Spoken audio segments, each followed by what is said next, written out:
Good morning, Pa. Don't you good morning me, Richard. When are you going to stop coming on the slam bang like that? Had quite a night last night, Pa. Not at me what kind of night you had. What does matter is you're waking your ma up at crack of dawn. Oh, did I wake up, Ma? Not yet, I hope. Just fine and dandy. Now you did. Oh, well, maybe I did even worse than that, Pa. What? Well, you remember Judith Stockton? No, what about her? Well, what would you say? Well, if I was to tell you that I killed her? Now, wait a cotton-picking minute, Richard. You talking about that no-good girl that used to pose for pictures with hardly any clothes on? Sleeping Beauty. That's what they called her. Claimed she got to be so beautiful by 10 hours sleep every night. That's the one. Richard, you tease, boy. You had me going there for a minute till I remember that Sleeping Beauty girl you was murdered more than a year ago. Well, maybe that's when I murdered her. Why don't you go to bed and shut your mouth before somebody hears you talking crazy like that? Oh, lots of people already have, Pa. I must have said it all over town last night. It was Jack's Bar, Hyatt Club, Maverick Club. Ride herd on all those beer heads and get them bought off to keep them from talking this tomfoolishness, huh?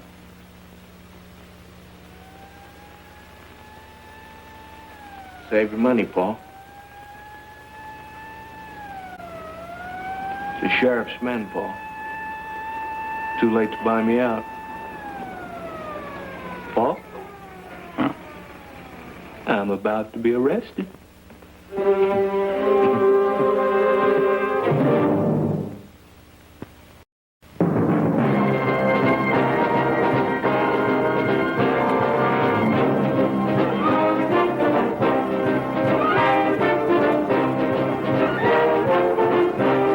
Judd, for the defense.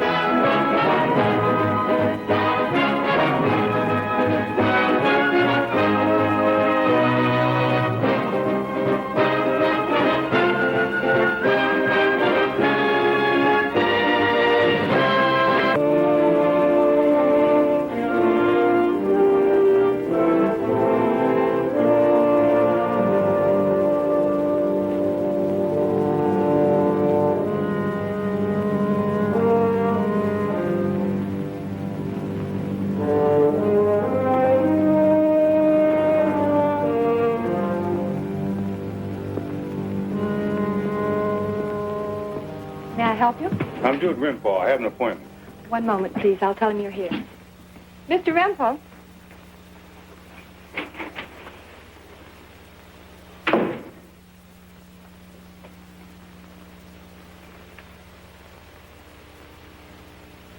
$10,000 retainer for your services. All right, let's make it $20,000. I'm here for the Youngerts. My name's Judd Rimpel. You have heard of May and Sim Youngert, haven't you? Oil millionaires? Mr. Judd, you take your ordinary Texas millionaire. He owns his own private golf course. But the Youngerts, well, they got a front yard that big. Takes 14 gardeners working full-time just to pull the weeds. Oh, yeah. They were wildcatters, if I recall. Both of them working in the oil field. Just plain folks like you and me. Tell you what, let's make that $30,000. What is it the Youngerts would like me to do? Well, they have a boy. Got himself in a little trouble. The police arrested him this morning. On what charge? Murder.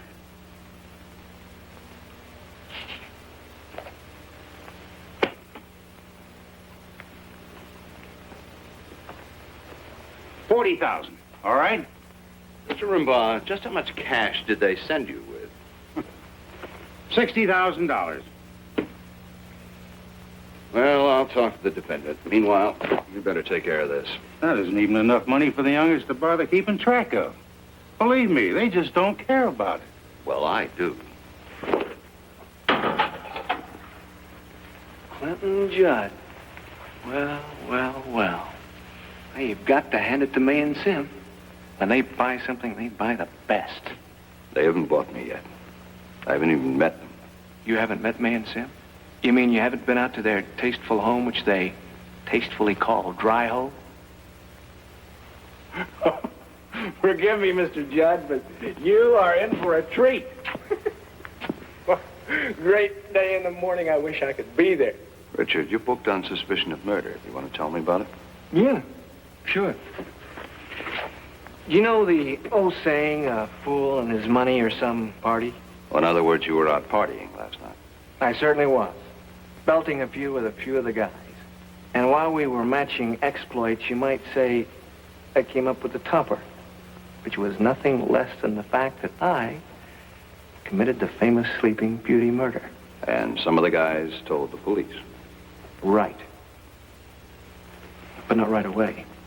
So I still had time to go home and make the one scene I really wanted made, which was to watch Sim's face and May's face when I told them. Can you understand that? No, of course you can't. But wait till you've met them. Richard.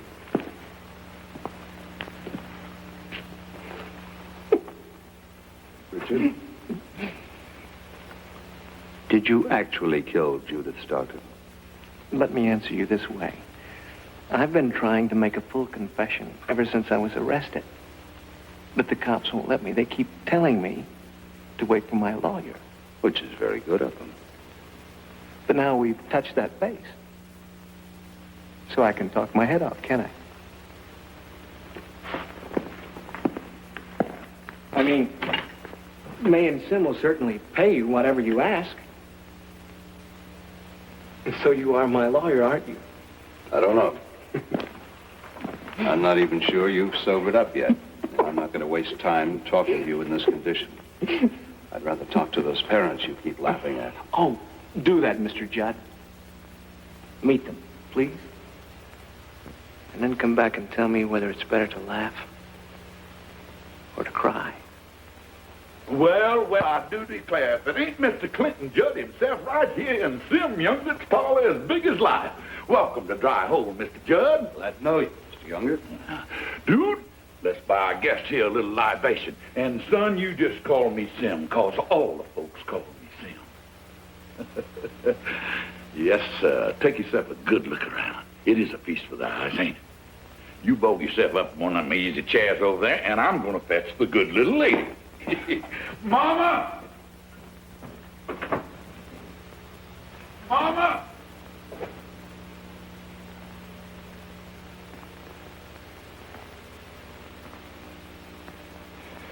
Well, I don't usually take a drink this early in the afternoon, but I'm about to make an exception. Will you have? Straight bourbon.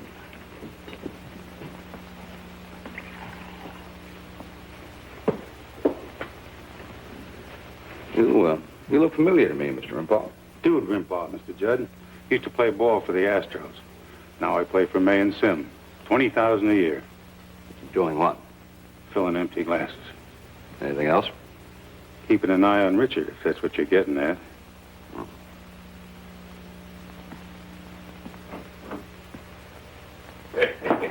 Mr. Judd, may I present the little woman?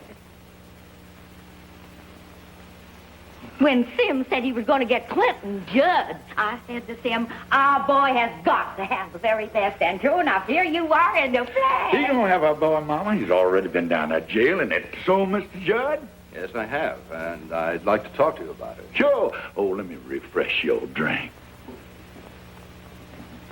Grab yourself a rain check, dude. Get out of here, boy. Mr. Judd, our boy didn't kill that woman. The cops got no right dragging him down there like a common criminal. Well, you said he killed her. Oh, Richard didn't kill no woman, not my boy. He doesn't have to kill him to get him. Well, it isn't only a matter of what he said to his drinking companions. He wanted to tell the same thing to the police. Now, why would he do that? He's just horsing around, big mouth and bragging. Don't mean no harm. Richard's like that, like his pa. He's high-spirited. Well, he picked the wrong way to show his spirit, Mrs. Younger. The police have been trying to close the Sleeping Beauty case for a year and a half. Oh, Sleeping Beauty, Sleeping Floozy is what she was. Mrs. Judd, you don't know Richard. I mean, what kind of boy he is. He never was a hand to hold still for a day.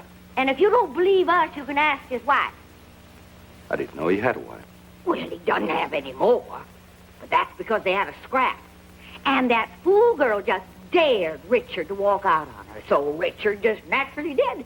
Where is she now? I'd like to talk to her. She's gone off somewhere. We don't know. Never mind her. Mr. Judd, I want to tell you what happened on Richard's 16th birthday. All right. Was his mom and I brought him a car. You know what? That very same night, he challenged a kid for a chicken race on the drag strip. Richard walked away without a scratch, but he clobbered that car to smithereens. It was a brand new Rolls Royce. You gave him a Rolls Royce for his 16th birthday? Yeah.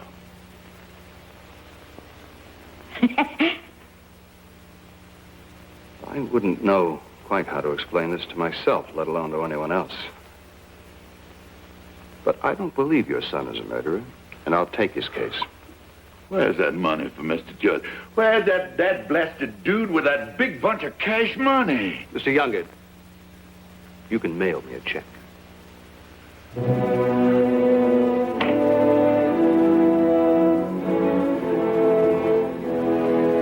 Flint, are you really going to take this case? What surprises me is that you have the nerve to prosecute. You'll be dealing with the Youngards, May and Sim. Like living with pigs. They have a son who may have pushed his way into the electric chair. Well, he killed that girl, didn't he? Why shouldn't he pay the tab? I'll ask you a question. If he were your son, would you let him? How about a cup of coffee? No, thank you.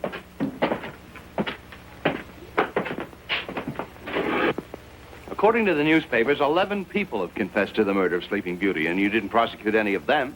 Crackpots, psychos, but not this one. Well, this is the one I've been waiting for, Clint. I didn't prosecute those other 11 because their stories were patently false. Didn't jibe with certain details of the crime which weren't released to the press.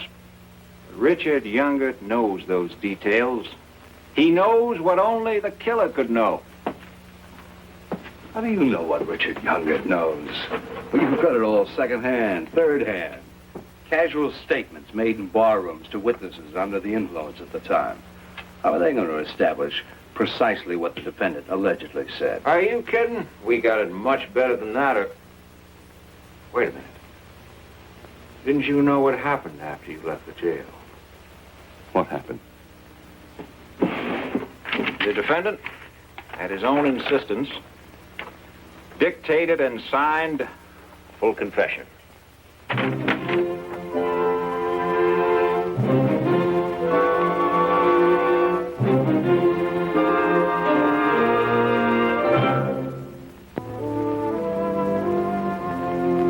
Then I picked up the candlestick and I struck her over the eye. Which eye? The left eye. And then I went into the kitchen and got a knife from a drawer. Which drawer? Well, which drawer did I say when I went through all this with your senior colleague? I can't tell you that, Richard. That's the name of the game. Well, there were 4 drawers on the top row, and I found the knife in the second from the left. And then I went back, and I stabbed her twice, right here, right? And then I dragged her into the bedroom. From where exactly did you drag her? In the middle of the living room rug.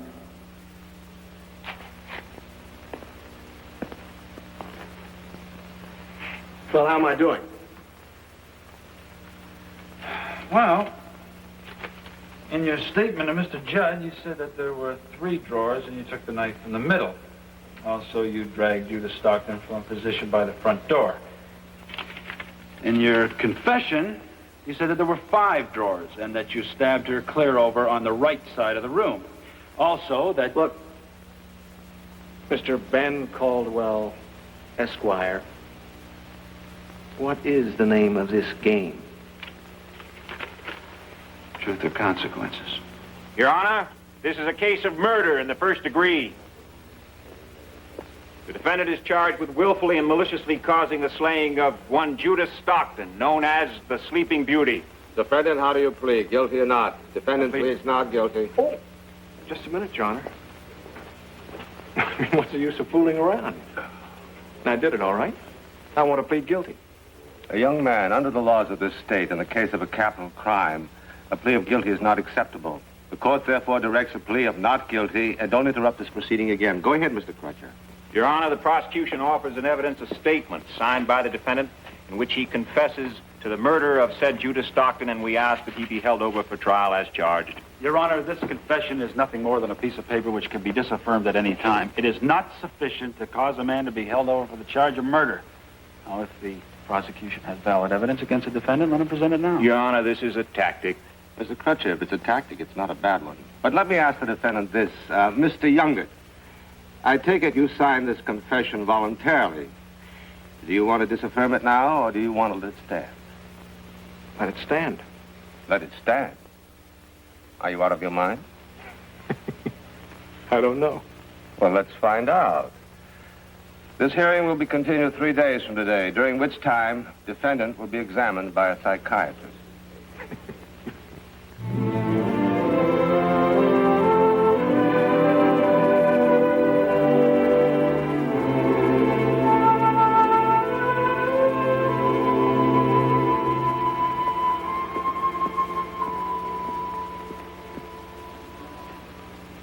Thank you. You know, I'm sure the psychiatrist will find that he's perfectly sane, Mr. Judd. Somewhat neurotic, but aren't we all?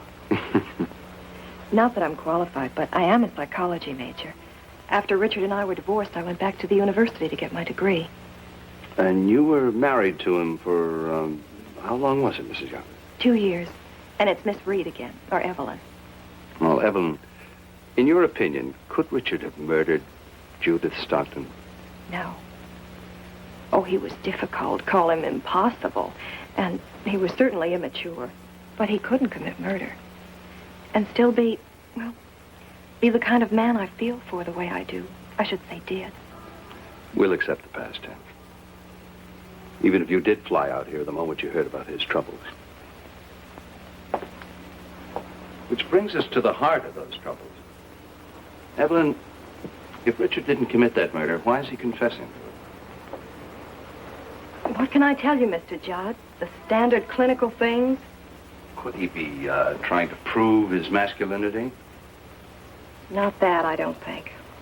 He has no problems in that area, as any number of women could testify.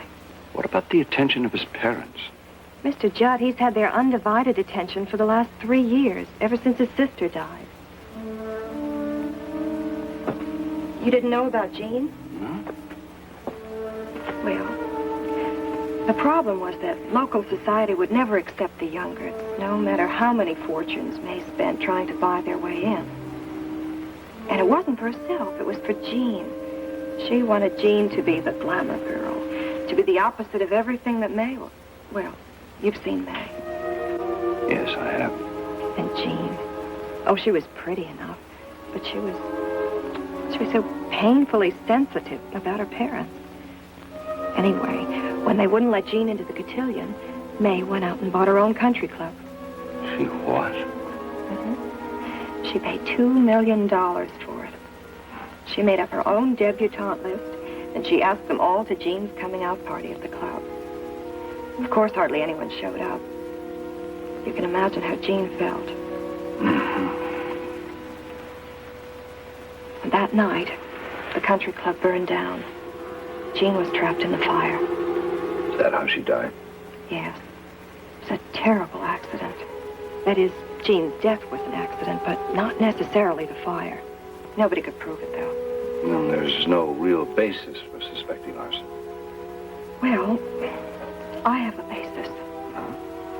I saw someone. I don't know who, but I did see some fellow running away from the place just when the fire broke out. Now, you actually saw this?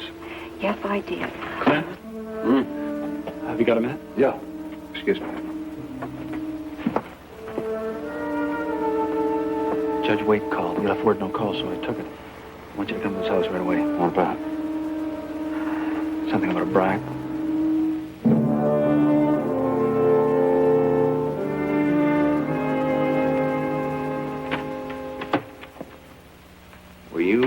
counting on good old May and Sim to offer the judge a fortune to get him on your side? It figured. And then, if necessary, at the last moment, to pass out 12 fortunes to the members of the jury? What do you think? I think so. That's why I put out this story. You put it out? I did it to make you see that you can't be bought off from under this charge. The judge and the jury are human. No one is going to risk bending over backward in your favor. Not anymore. So the deck is stacked against you, even without that false confession. You understand? No. You mean I'd better hurry up and retract it? We're playing chicken. Aren't we, Mr. Judd? Driving at each other head on. Trying to make me chicken out and swerve. Richard, you are driving straight for the electric chair. We go to trial on Monday. When are you going to swerve?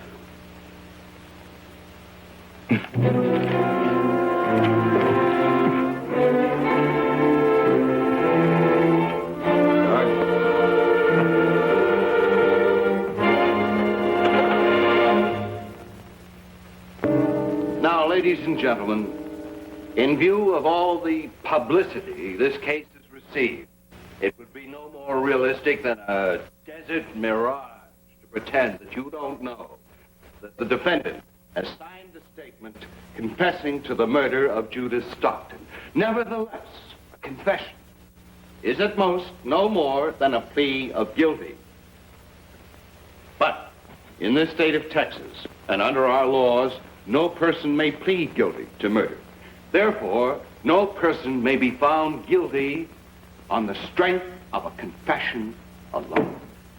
Ladies and gentlemen, I believe the so-called confession of Richard Youngert to be false, to be wholly fictional, the product of a young man's emotional disturbance.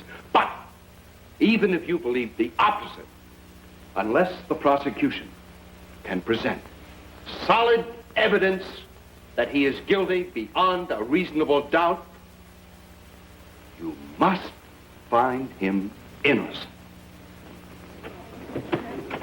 Your Honor, this concludes my opening statement.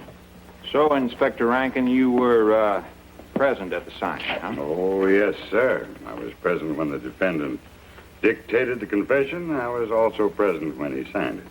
And it is your testimony that this confession differs from all of the false confessions given to the police and that Richard Youngert knew certain intimate, unpublished details of the crime. That is correct. What were some of these details? He knew the position of the body, with the head laying at the foot of the bed, the left leg dangling over the side. Anything else? He knew the exact apparel the victim was wearing. One more question, Inspector. Was any duress of any kind used on Richard Youngert to obtain this signed statement? No, sir. None at all. Thank you, sir. The defense may cross-examine. Inspector, would you say that the defendant was reluctant in making his statement? No, sir. Like I said, he volunteered.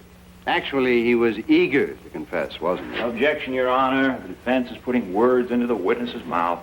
Sustained. Rephrase the question. Inspector, you use the one word that best describes the defendant's attitude during his confession. Well, I guess eager's as good as any. No further questions. So, you actually saw Judith Stockton entering her house next door to yours on the night of June 15th in the company of a man?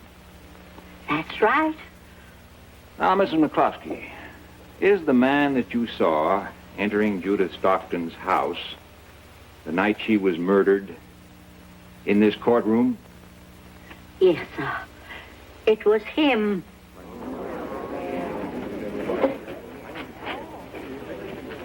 You are pointing at the defendant, Richard Youngert. Is that correct? Yes, sir. He's the one. No further questions. Your witness, Mr. Judd.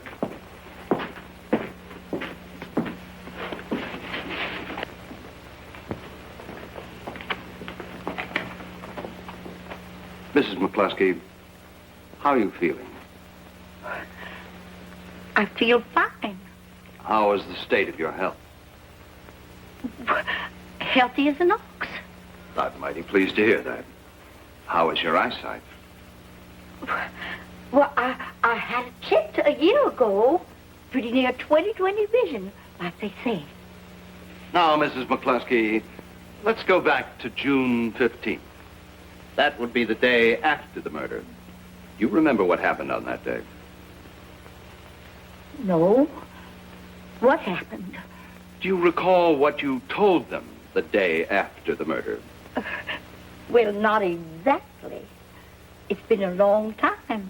Let me refresh your memory, Mrs. McCluskey. Here is a statement made by the investigating officer following his interview with you on June 15th. Mrs. Merle McCluskey, next-door neighbor, states that she saw the victim enter her house at approximately 30 minutes past midnight in the company of a man. However, she was unable to give an accurate description of the man with Judith Stockton. Mrs. McCluskey, tell the jury why it is you were unable to give an accurate description of the man with Judith Stockton the day after the crime. And in this courtroom a year and a half later, you can positively identify Richard Younger. Oh, well, that's easy. When I saw his picture on the TV the other night, I recognized him. So I told the police. No further questions. Well, all right, sure, it had to be that night. So, okay, June 14th. So on that night, you and Richard Youngert were driving back from Dallas, just outside of Houston. Your car broke down, is that correct? Right. What, if anything, happened then? A chick stopped and picked us up You mean she drove you someplace? to a gas station. And there was a mechanic around, so we drove him back to the car. And, well, I stayed there, and the girl and Richard split. Do you know who this girl was? Judith Stockton, I guess. But you're not certain. Well, yeah, but that's who she said she was. Mr. Vincent, you reported this to me only after we tracked you down through the garage mechanic who recognized Richard Youngert's picture in the newspaper. Yeah, well... My question is, why didn't you come forward a year and a half ago with the information that would have led to the arrest of Richard Youngert at that time? Because he's my friend. Oh, I see. Mr. Vincent, why are you giving us this information now? Because now, what's the difference? I mean, now he says himself that he killed her. Your Honor, it's nearly 4 o'clock. Very well, Mr. Judd. Court stands in recess for the day.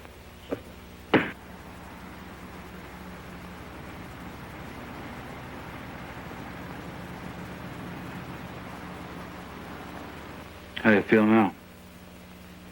Sober?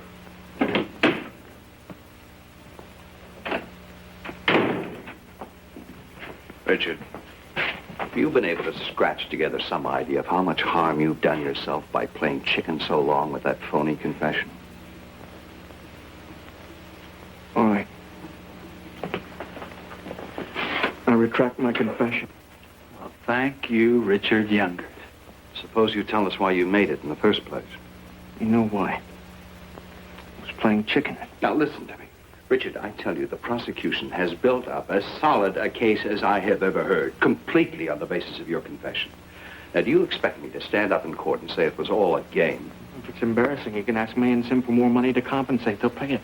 Now, you had some bigger, some stronger reason. I know that just as sure as I know that grass grows after the rain. Now, will you tell me what it is? Richard, you are this close to being convicted. Now, will you tell me why you made that confession? Let me answer you this way.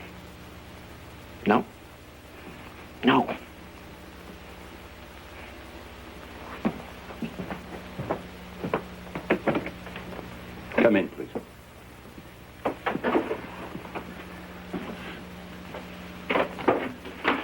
Mr. Judd, when did you do this for? Richard, why wouldn't you see us? Your mama and me, we came here almost every day. You didn't need to. Richard, I sent good food to you. But they said you turned it away. I didn't want it. Well, if you'll just tell me what kind of things you do want, I'll send them. Don't push them at me. Don't push like you did with Jean. Oh, Richard. Don't I have to feed you? After all, you are still my baby. Let me go. Oh, Richard. You don't understand. We want to help you. Oh. You're gonna buy me a country club, give a party for my execution when I burn like Jean burned. Is that what you want? Richard, son, your mother and I were only trying to do what was right. And there was nothing that was ever too good for you and your sister. Just get out of my sight. Just get away from me, both of you. Get Richard into a car with as many police guards as it takes. Get a court order if you have to. It's absolutely essential for the defense. Then get Evelyn.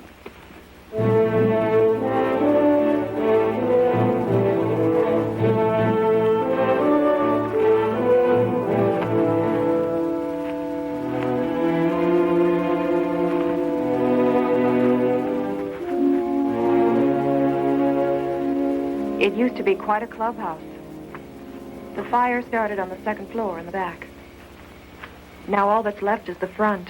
Do you remember exactly where you were when you saw the flames break out? I was exactly here. And you saw a man run away from the clubhouse? Yes, from the rear and running off that way. But you didn't recognize him? No, Mr. Judd. He was clear over there by the time I saw him. Where was Richard at this time? Well, we were both here waiting for his sister, but she didn't come. Then Richard started in to get her, but the front door was locked, so he went around to the back. And when the first flame showed, he must have been somewhere behind the building. Richard!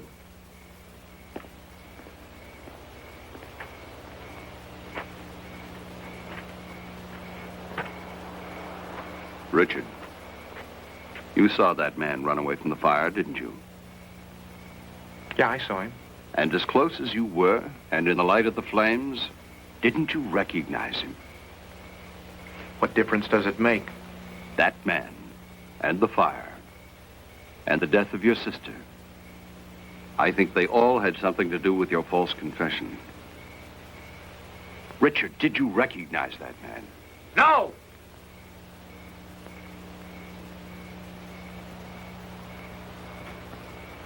Well, you'll excuse me.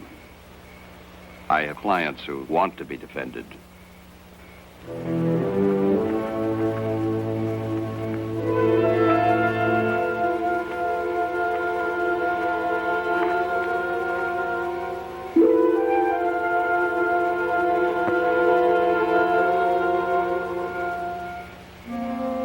Well, go on. Go on back to town with him. I will. I might as well. I have no choice. I mean, I'd stay with you if I had a choice. But what good are you? An overaged boy still playing games? There are worse things than games. Like what? Like if you lose and nobody cares. You left me, remember? You let me go. How could I stop you? You were off and running, looking for what? For love? My love wasn't enough.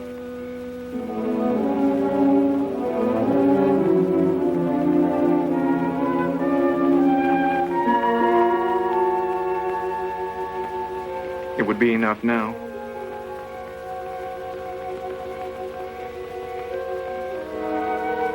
You couldn't love me now, could you? Richard, I don't know. I don't know.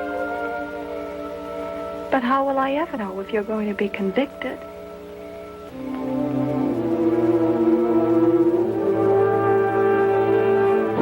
Mr. Judd? Mr. Judd, you win the game. All right? If it's not too late. Mr.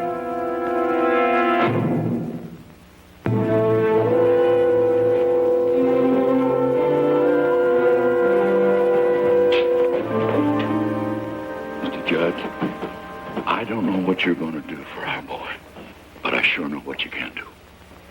There's a big bunch of men that'll get up on that witness stand and testify to anything if the price is right. And you know what I mean. First bribery, now subornation of perjury. Oh, Lord above, Mr. Judd.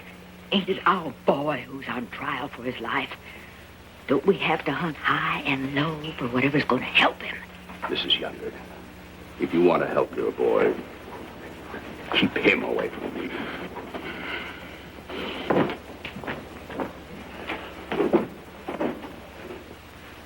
Where's Dude, Grandpa? He's on the steps having a smoke. I told him you'd need him, but I didn't say for what. Well, bring him into the corridor. Try not to let him hear too much. The defense calls Inspector Edward Rankin as a hostile witness. Yes, sir. I was in charge of the investigation into the murder of Judith Stockton. That is correct. Inspector, do you recall anything in this haystack of police reports of a time when the police suspected a big man?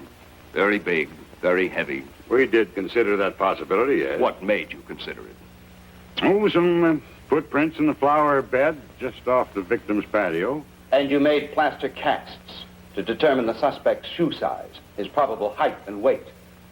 Do you remember those measurements, Inspector? Oh, shoe size 12B, man approximately 6'3", weighing in excess of 200 pounds. Do you remember the measurements of the defendant, Richard Younger? No, sir, I don't. Will it refresh your memory if I ask the defendant to rise? Isn't it a fact that the defendant stands 5'10", weighs 165 pounds, and wears shoe size 9.5A? It may be a fact. Isn't it also a fact that those prints were fresh on the morning after the murder, indicating they were made by the killer? That might have been the theory before Richard Younger confessed. But 11 other men confessed. And as soon as you found out they didn't fit those footprints, that's as fast as you let them go. Isn't that true? Well, in some cases. Then why didn't you let Richard Younger go? Because he knew certain things about the crime, certain intimate things. Isn't it possible he could have learned those details without having committed the crime? I can't imagine how. I'm not asking what you can imagine. I'm asking what you know. Well, now, I can't know a thing like that, but Mr. Judd. Thank you very much. Now, Inspector, I ask you to direct your attention to the testimony that on June 12th, just 2 days before the murder, all the outside locks on the victim's house had been changed, including the lock on the sliding glass door that led from the patio into Judith Stockton's bedroom. Can you describe for us the condition of that lock the day after the murder? It was broken. Why would the defendant break a lock to get into the house? Doesn't he say in his confession that Judith Stockton let him in? We didn't believe that part of the confession. Why do you believe one part and not the other? Well, I don't know. Do you know about the mud that was tracked onto the bedroom rug? Yes. Isn't it a fact that that mud matched the mud in the flower bed? Isn't it a fact that everything pointed to an unknown intruder who stepped into the flower bed while he was tampering with that lock? That he entered the bedroom through the patio? Wasn't this the police theory up until the so-called confession of Richard Younger? That was the theory. Yes. Which you threw out of the window? Not because it was a poor theory. Not because you disproved it. But because a young man signed a piece of paper. What is the question, Mr. Judge? The question is, where do we find this unknown intruder? This man who broke that lock, who tracked that mud into Judith Stockton's bedroom, and then brutally killed her. This man, 6'3", weighing over 200 pounds. Do you see such a man at the defense table? Or do you see such a man coming down the aisle? Dude, boy, I'm gonna break you in two. Order in this court. Mr. Judd, I will not countenance another display of such theatrics. Your Honor, this is a deliberately provocative tactic, going beyond what could be expected even of Mr. Judd. Your Honor, I could apologize for my tactics, but what could excuse the conviction, the passing of the death sentence on a young man who in no way resembles the killer except in a highly emotional state he signed a confession? A confession which he is about to retract. We'll let him retract it. Who's going to believe him? My name is Richard Younger. My occupation is none. How long, if at all, did you know the deceased, Judith Stockton? About 4 hours from the time she picked us up on the highway until she drove me to her place, and we went in and had a few drinks. A few drinks or many? Many. I passed out. Do you know where you passed out? On the couch in the living room. And what time did you awaken? 5 o'clock in the morning. What, if anything, did you do then? Well, I was thirsty. I went into the kitchen and got myself a glass of water. Then I went into the bedroom. And what did you see? Oh, she was lying there. Blood all over the place. Nightgown torn to pieces. Her eyes wide open. At first I thought she was looking at me, and for a while it hit me so that I couldn't move. Richard, was this the time that you learned the intimate details of the crime that were not published? Yes, it was during this time that I learned them. And what, if anything, did you do then? Well, I took the glass that I was drinking from, and I put it in my pocket, and I took my handkerchief and wiped off the bottle, the doorknobs, whatever I could think of that might have my fingerprints. And I ran out. You ran where? Home. I think I almost ran all the way. Then it is your testimony that you did not kill Judith Stockton. That's right. Then why did you make and sign a statement to the effect that you did kill her? I told you why, and I don't want to say it here. I'm not asking you to say what you want. I'm asking you to say the truth. Richard, that night you launched your confession in various bar rooms around town. Was that night of any special significance to you? Was it the 3rd anniversary of the night your sister died? Yes. The night she died in the country club fire? She didn't die in the fire. She hanged herself. Richard, no! What do you mean, no? What did you think would happen to her when you left her alone in the $2 million country club you bought her after the debutante party you couldn't buy anybody to come to?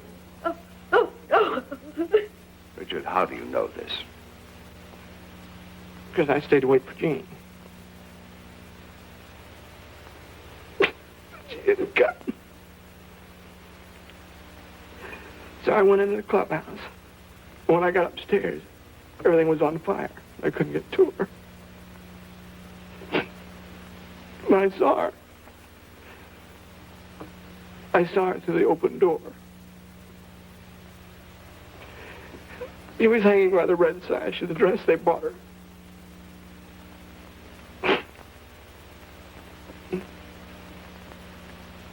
Cost $900. I'm telling the whole world your daughter hanged herself. Richard, do you know how the fire started? I ought to know. I saw him running away from it. By him, you mean who? I mean my father. Your father started the fire? Yes, I mean my father. Look at him. He can't even stand on 2 legs to deny it. Do you want me to tell you why he set that fire? If the prosecution has no objections. Well, he must have seen what I saw. Jane hanging there. And he knew that what I knew long before. How much his daughter hated her own parents. She hated them so much that the only way she could bring it out was to kill herself. Once in his life, he knew what it was to be ashamed. For once he had something to hide from decent people. How do you hide such a thing? Well, if you're Sim Younger, it's easy. You take a $2 million building and you burn it up. Richard, I want you to tell the court how all this is related to your false confession. They'd have to make him pay. By pay, you mean in terms of suffering? Yes. Through their fears for you, at your arrest, through this trial? Yes. Yes, yes. To make them pay for once with something besides money. Please the court. Defense rests.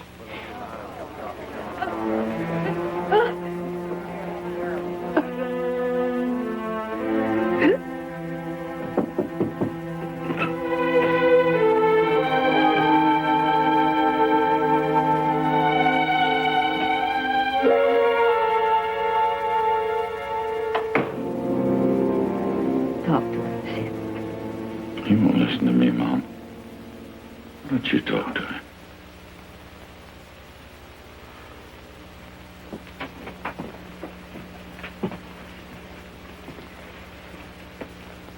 Richard, What do you want? Richard, as God is our judge, we only wanted good for our children. Maybe we got more money than brains. We only wanted you to be happy. And your father,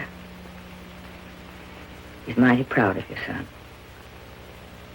He didn't think you knew about him in that fire. He's mighty proud the way you never wanted to tell him. He knows better than that. It was Jean I didn't want to tell her.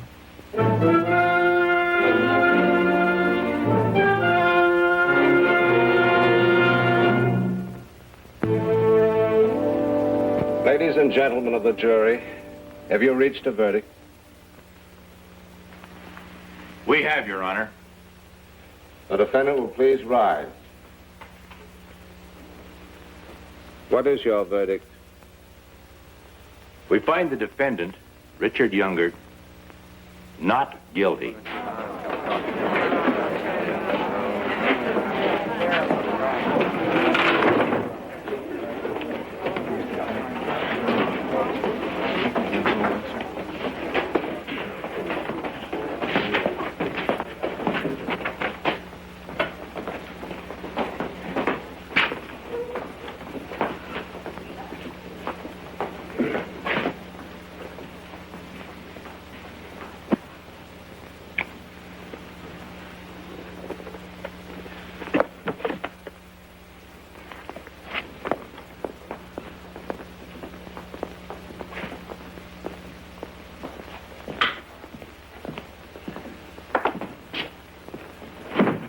Mr. Judd?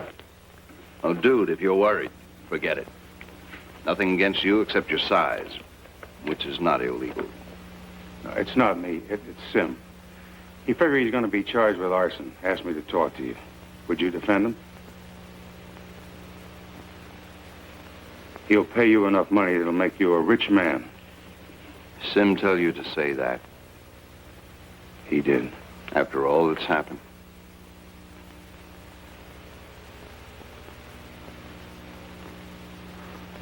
I'm not that anxious to get rich. I'm sure Mr. Youngard, with all his money, can buy himself just as good a lawyer as he's entitled to.